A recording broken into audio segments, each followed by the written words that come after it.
Hi guys, இப்போ நான் எங்கே இருக்கேன் அப்படின்னா வந்து லிட்டில் இந்தியா. இந்த மெட்ராஸ் பேக்கரி இருக்கு, அது பக்கத்தில் வந்து நம்மளோட இந்தியன் ஹெரிட்டேஜ் இங்கே இருக்குது. இந்த ஹெரிட்டேஜ் வந்து இதுக்கு எனக்கு ஒரு சென்டிமெண்ட் இருக்குது. ஓகேவா? என்னோட ஃபஸ்ட்டு கன்ஸ்ட்ரக்ஷன் ஜாப் எனக்கு கிடைச்சது வந்து இந்த ஹெரிட்டேஜில் தான். பட் அன்ஃபார்ச்சுனேட்லி நான் வந்து இந்த கம்பெனியில் ஒர்க் பண்ண முடியாமல் போச்சு. இந்த ஹெரிட்டேஜ் நான் வந்து விசிட் பண்ணியிருக்கேன்.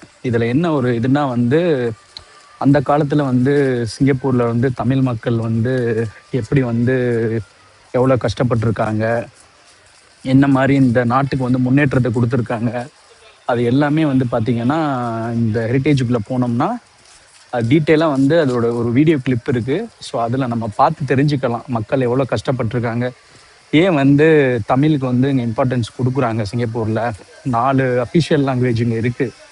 ஓகேவா? அது வந்து ஒன்று சைனீஸு, அப்புறம் வந்து மலாய், தமிழ், இங்கிலீஷ் வந்து ஸ்டாண்டர்டு.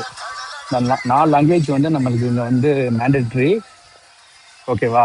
அதனால் வந்து இங்கே வந்து தமிழர்களுக்கு வந்து ஒரு ஒரு பெரிய ப்ரிஃபரன்ஸ் இருக்குது. இந்த நாட்டு மக்களுக்காக, இந்த நாட்டுக்காக அவ்வளோ கஷ்டப்பட்டதுனால. ஓகேவா? அந்த காலத்தில் சிங்கப்பூர் வந்து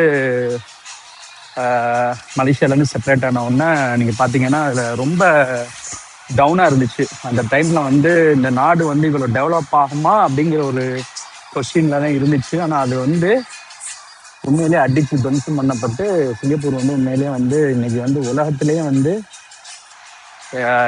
எவ்வளோ எந்த பிளேஸில் இருக்குன்னு நீங்கள் பார்க்குறீங்க.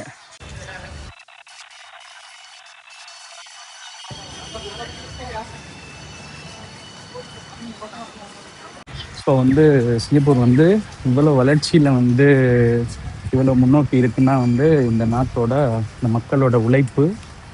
அப்புறம் பார்த்தீங்கன்னா இந்த நாட்டோட தந்தை மிஸ்டர் லீ குவான் யூ. ஓகேவா? அந்த மனிதனோட பெரும் உழைப்பு தான் இந்த சிங்கப்பூரோட முழு வெற்றி. ஏன்னா அவங்க வந்து சிங்கப்பூரோட ஒரு தந்தை, ஃபாதர் ஆஃப் சிங்கப்பூர். அதை பற்றி பார்த்தோம்னா அதில் பெரிய ஹிஸ்ட்ரி இருக்குது. அந்த ஹிஸ்ட்ரியை வந்து நம்ம ஒரு நாள் வந்து உங்களுக்கு நான் படிச்சுட்டு நான் டீட்டெயிலாக சொல்கிறேன். ஏன்னா அது ரொம்ப டெப்த்தாக போகணும், இந்த நாட்டோட வளர்ச்சிக்கு என்னென்ன பண்ணியிருக்காங்க அப்படின்னு சொல்லிட்டு. அது இன்னொரு நாள் பார்ப்போம். ஓகேவா? ஸோ இன்றைக்கி வந்து அஸ் யூஷுவல் வந்து இன்ஃபர்மேஷன் வந்து நான் ஒரு குட்டி குட்டி விலாகாக போட்டுக்கிட்டு இருக்கேன். முடிஞ்ச அளவுக்கு நீங்கள் பாருங்கள் அந்த லொக்கேஷன் எல்லாமே. ஒவ்வொரு தீபாவளிக்குமே வந்து எவ்வளோ ஃபெஸ்டிவலாக வந்து இந்த ஏரியா வந்து அவ்வளோ ஜொலிக்கும் நம்மளுக்கு. ஓகேவா? இந்த லைட்டிங்ஸ் எல்லாமே நீங்கள் யூஸ்வலாகவே வந்து எல்லாருமே ஷேர் பண்ணுவாங்க. நீங்கள் எல்லாமே பார்த்துருப்பீங்க. ஏன்னா எவ்வளோ கிராண்டியாக இருக்கும் அப்படின்னு சொல்லிட்டு, எவ்வளோ கிராண்ட் ஃபங்க்ஷனாக அதை ஓப்பன் பண்ணுவாங்க அப்படின்ட்டு.